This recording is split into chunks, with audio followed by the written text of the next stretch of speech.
I'm Gail C., Director of Teaching and Learning, and this week I have the pleasure of having Paul Anderson with me.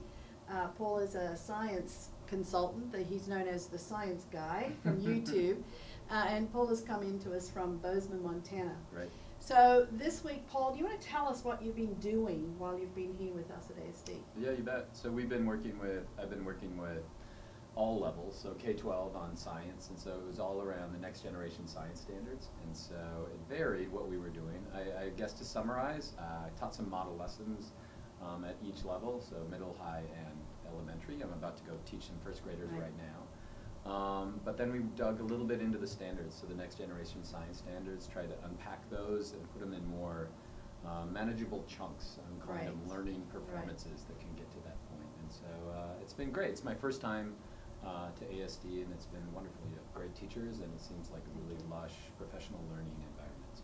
And so one of the things that, when we brought Paul in, one of the outcomes that we were looking for is to really try to ensure that we have a mind shift to bring in the inquiry skills into our science teaching. Can you just talk a little bit about those inquiry skills? Yeah, I think so. So inquiry, I would say, inquiry is the one commonality in all of education is you want students asking questions and trying to answer those questions. In science, it means a unique thing. It means asking questions about the natural world and trying to solve that. And so I think what we've done a poor job in the past in science education is defining what inquiry was. So sometimes it was way too wide open or centered just on the investigations. And so in the NGSS, they identified 8 clear practices that make up inquiry. So like from asking questions to developing models. And so what we did is kind of went over that. And I guess the way I think of it is there's content in science. That's what we teach, but the practices is how we teach. And so students should be following their wonder and answering questions that they have. Right, and I love the way you talked about that balance between the inquiry and the practices and the content. Right. Both equally being important. I think so. Yeah. I mean, if we think of it as the content in one hand and the inquiry in other hands, sometimes in high school we let content get in the way, and we're driven by content, and I wouldn't advocate for either of these. I would say they're both important. I do think the inquiry should always come before the content. Right. So exploration should always come before explanation. And that's just, as humans, we're curious about how things work. And if you just tell us how they work and then expect us to be curious about it, it's kind of a backwards.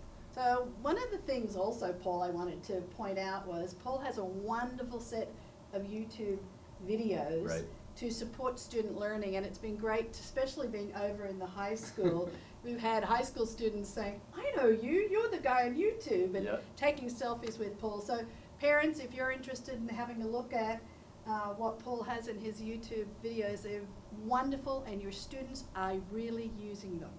Yeah, absolutely. It was funny to, I think it took some of the teachers by surprise, because we'd be doing professional development, and the kids would be lining up at the door to take pictures of me. Yeah, so I started making videos like 7 years ago for my students, and now they're on YouTube at bozemanscience.com or on YouTube. Yeah, give it a look. I think it's been a fun work. Yeah, great. Really a valuable week, a very valuable week for us.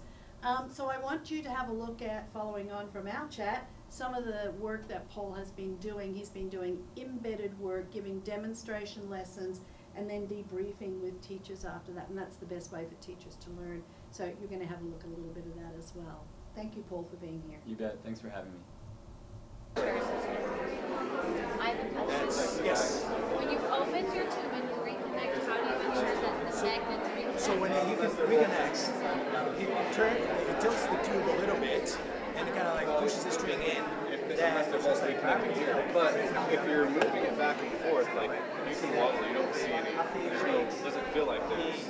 I think mine pictures like a tube inside a tube, and they have to be both be able to move. That's the only way you can pull them both across, right? And the only reason he only separates them when the blue and the red are down. So to me, once you pull these two down, that disengages the magnet, right? That pulls the magnet apart. Right? That's the only way. So does it do it in a loop? No, just this one goes straight through, and I think that one just washer here. Life. Height And life. Life is how long it takes to get. So you say said we could use a phone for a timer. Okay. And depending on how high to drop it. Okay, so we need materials. So are we going to choose different heights maybe? Heights of string, like length of string, is that how you Heights of dropping.